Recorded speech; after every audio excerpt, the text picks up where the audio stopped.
What up, TheFirePilot family? Welcome back to the channel.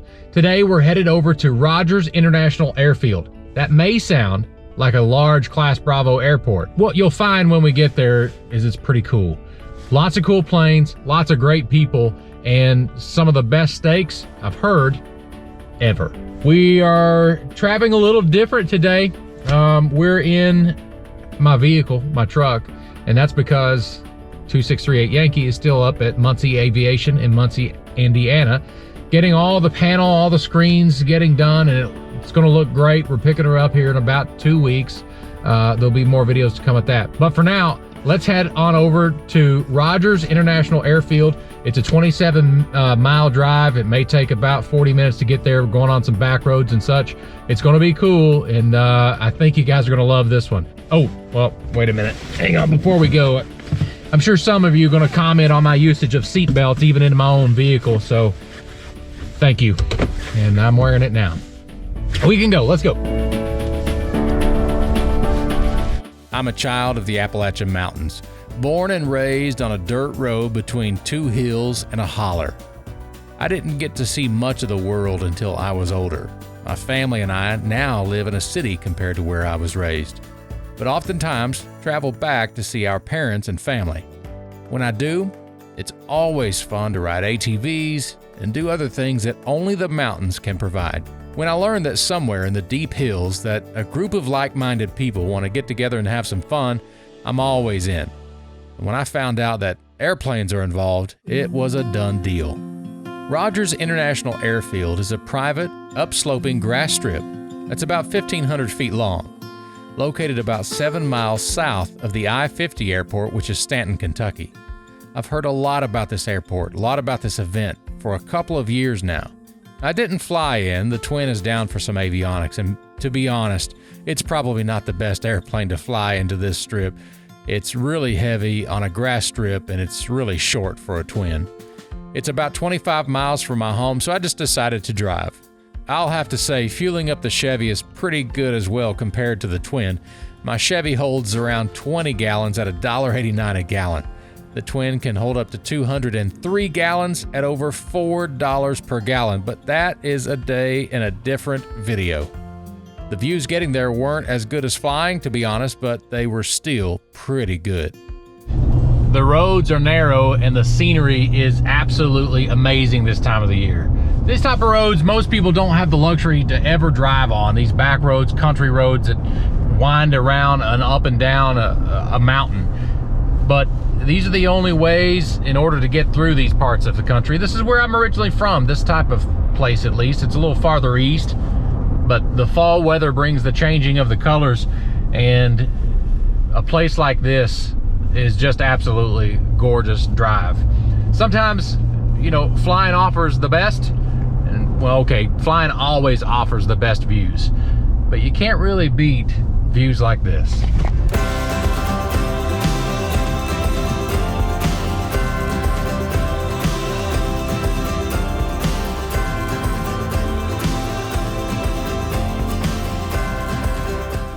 The roads continue to get narrower, but shout out to this semi-truck driver. He's handling this route like a boss. We're definitely off the beaten path here, and for an out-of-towner, this could be pretty intimidating. Well, now we've seemed to have graduated to a road with no markings. The dollar store truck just exited off of this road, or maybe this is the exit and I exited. I'm not sure which one. The road became narrower and no markings, and I don't think I'm on the main road anymore. But I think we're on the right track here, maybe, hopefully. I think we're going back up a mountain. We'll see. This is, I don't know. We'll see. You know, things are going to get real good when you go on the dirt road. Honestly, though, this is true peace. It doesn't get much better. Let's hope so. We've gotten off the paved road. I'm used to this. This is my jam right here. Some of you city folk don't know nothing about this kind of stuff. You think what happens in Vegas stays in Vegas. Well, what happens on the dirt road, there ain't no way to get it out the dirt road, so it will stay on the dirt road. Once I got to the parking spot, which I'm not going to show out of respect for privacy, I hop on a side-by-side with two ladies who said, "Get in the back and hang on. It's easier to stand up." So as Lieutenant Dan says in the movie, "Get down! Shut up!" I got down and shut up. I made some assumptions here. I don't know these ladies. I don't know where they're going. I don't even know if I'm in the right spot. But luckily, they're going to the same spot I'm going to, and the views getting there were just as cool.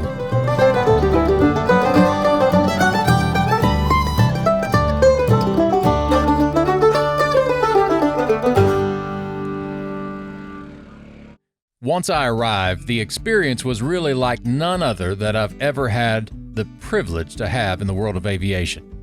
No cell phone service, no politics, no nonsense.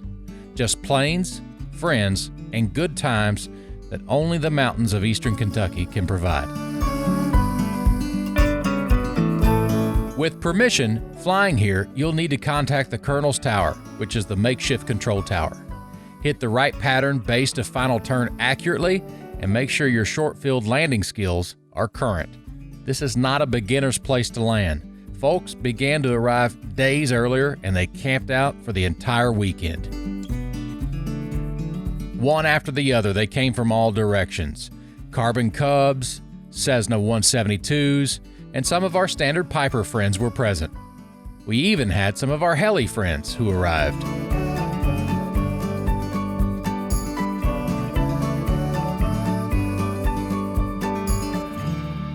This is where everything kicked up a notch.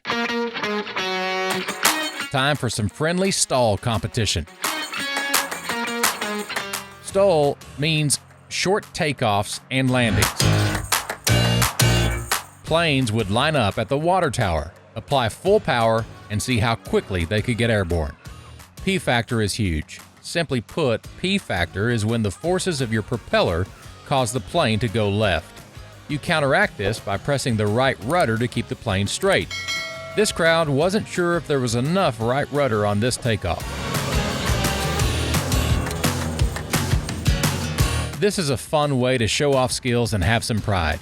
It traces back to the early days when pilots would land in fields and give airplane rides to those who were at all inspired. The shortest takeoff distance today, 130 feet.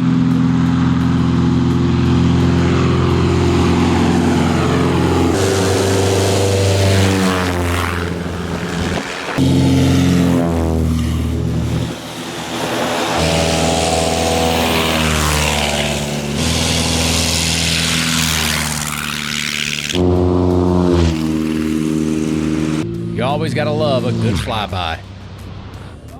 Remember P factor we talked about earlier? This takeoff has some P factors that may have been out of whack.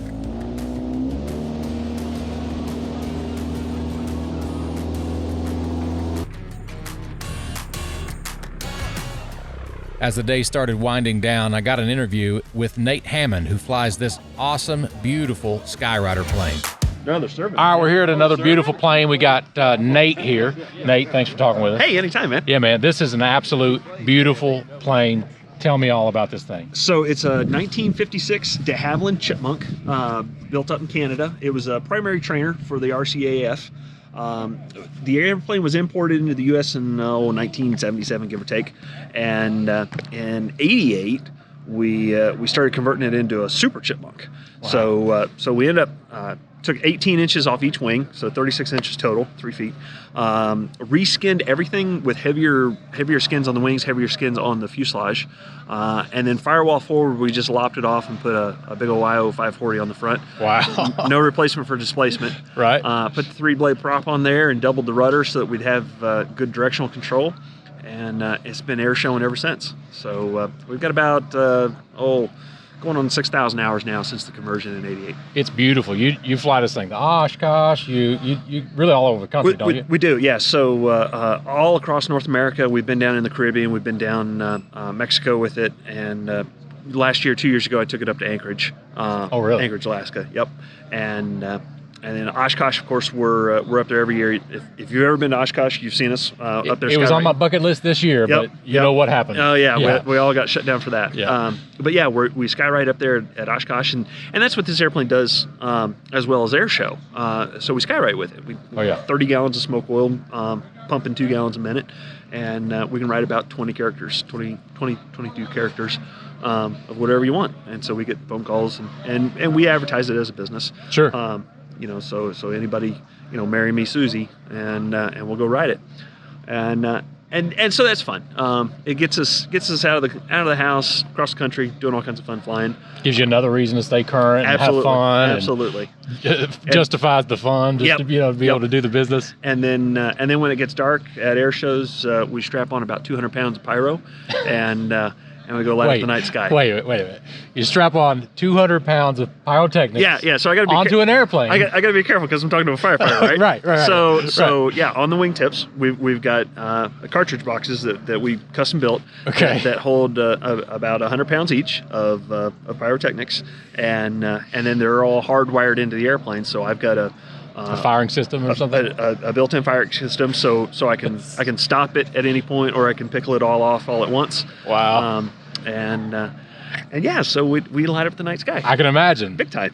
I've heard it might even have some LED lights all over it and all that kind of stuff. We've got some LED lights to go along with it.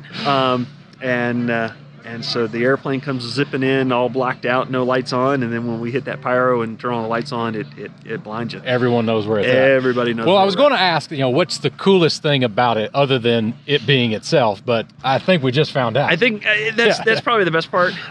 Anytime you can play with explosives and flying in airplanes, you can't beat that. But it's a honest, good little airplane. We're here at Rogers International today, which is not exactly an easy place to get in and out. No. Very technical. And you won't see an extra. You won't see a Giles. You won't see any of the high performance aerobatic airplanes in here. But we can because it was built as a trainer, right? Mm-hmm. Big wide stance gear, 600x6 tires. I'm honest when I say this. It's my one airplane. Okay, if I'm destined to fly one airplane the rest of my time, this is it. Yep. Because it's a decent cross country platform. 2 up, full fuel. I can go 3.5 hours and go 900 nautical miles. Wow. So simple questions that people I'm sure watching may ask. Speeds. What do you get? About 150 knots or so. Okay. Not slow, but not terribly fast. Right. And, an extra is going to be clicking along at 200 knots. But we can hold our own, and you can push it up and go faster. It just makes more noise, burns more, starts making that sucking sound out of the fuel tanks.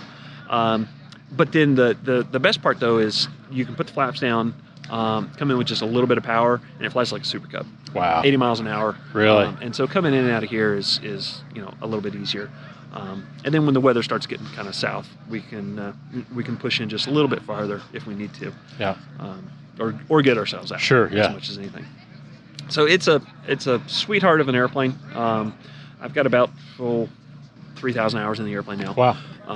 And I just love it every day. Yeah, I can imagine. It's a fun airplane. It's fun to look at. I'm sure it's fun to fly. Maybe we'll meet up one day and we'll go in it. Absolutely. That sounds fun. Absolutely. Well, man, thanks so much. I think that smell and the fact that Gene made the call means it's time. I think it's dinner time. For some of the best steaks, allegedly best steaks that we'll ever eat. I don't know. Yeah. It's pretty good, right? I think that's the safe. I don't know. I've never been here. The best flying steak you'll ever have. Yes. So guys, thanks so much. Well, it's a beautiful plane. Thanks, Nate. We appreciate it, man. Anytime. Gene Vanderwalt, his wife Annalise, and his family are amazing people, gracious and humble to share their love of aviation and horses with others. Gene has found some super secret recipe to make what most will call the best steak they've ever had. Gene, how are you, buddy? I'm great, man. I got your name on it right there. Thank you so much. Go right to the lady. Yes, sir. Whoever brought these cookies, delicious. As the night came to a close, we met more great people. Some watched a movie while others sat around the fire and shared experiences. As it's time to go, that was our final adventure. There's only one way out. To Gene and the Vanderwalt family, thank you for the gracious hospitality. If you like our videos, the greatest compliment you can give is to subscribe to our YouTube channel. Want to see more videos like this? Like this video below and leave us a comment. Check us out, give us a follow on Instagram and Facebook at TheFirePilot. Until next time, thanks for watching this video and following along in our journey of aviation. From The Fire Pilot.